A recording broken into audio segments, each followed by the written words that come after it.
Hey y'all, it's August the 20th, 2017. It's a Sunday morning. I hope y'all are having a wonderful Sunday morning. I hope you're enjoying it, and I hope that you're savoring it. I certainly am.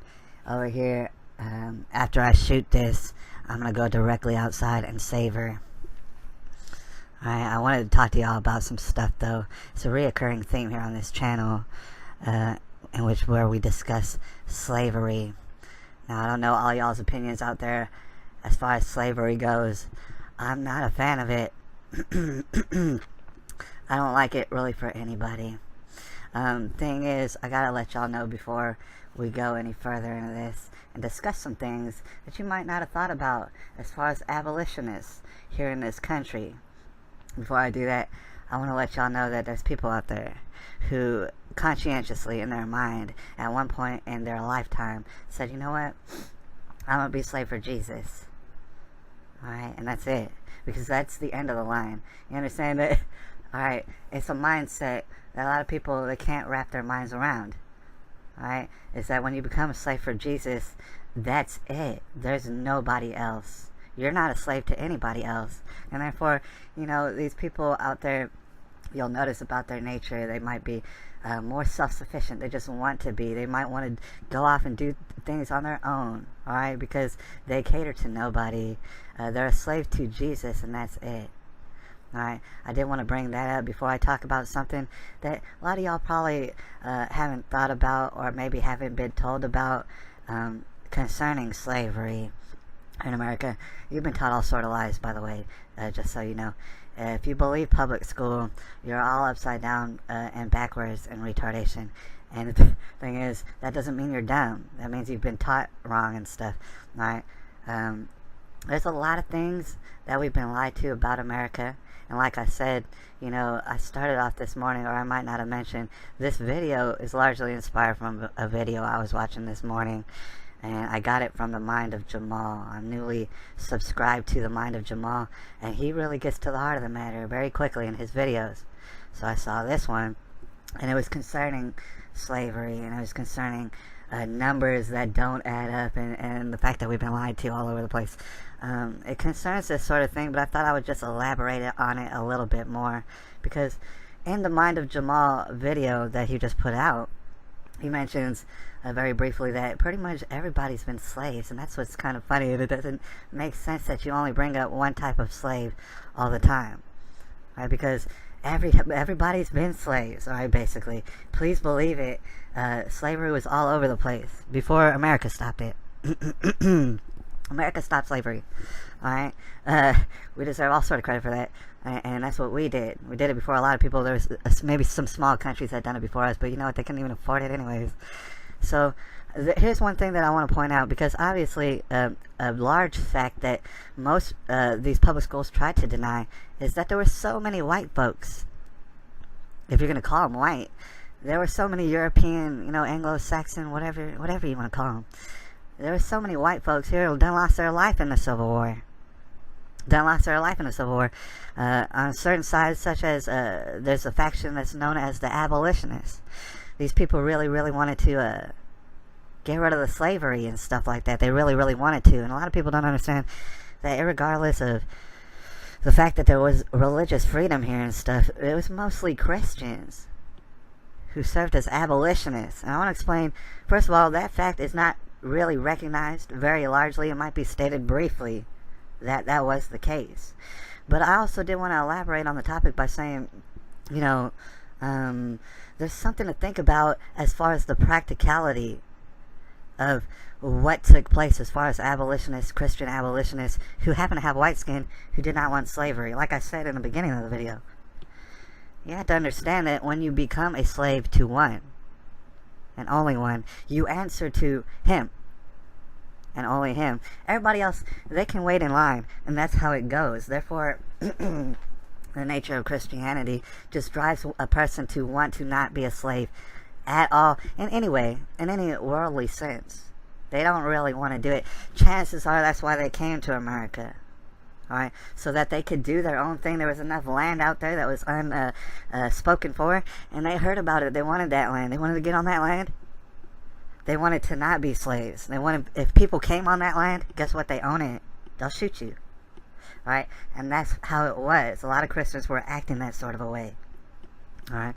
So, for the folks who look at, say, abolitionists back then, I think it's important to point out that a lot of them will look at the abolitionists with white skin who done lost their lives fighting for the freedom of these black folks.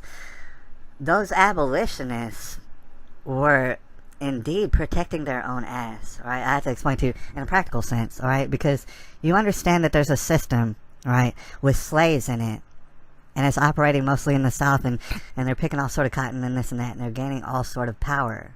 Right? Let's say you live in the North, which is where abolitionists tend to live. They didn't have much for slaves. All right, they didn't really have the money for the slaves. Those who were slaveholders, they took root in the South and stuff, and they worked their slaves, and they worked them, and they got money. All right, they got all sort of money, and they started gaining all sort of power.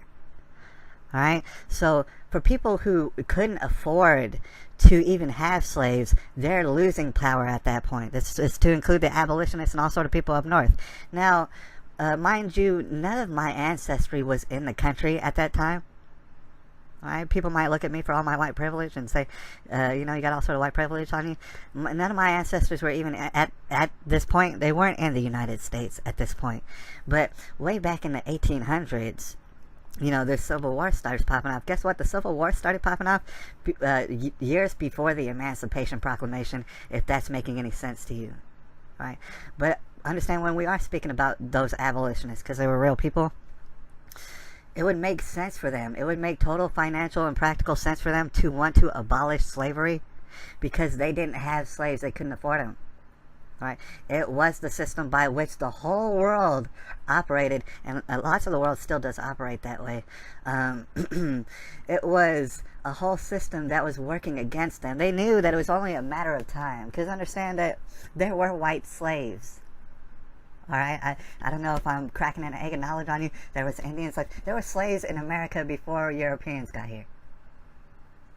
Alright, all sort of slaves if you could afford them, but however, you had to have a system that was economically viable enough for people to afford slaves. And when that takes place, such as in the American South, those people start gaining more and more power. They just gain more and more slaves. Right?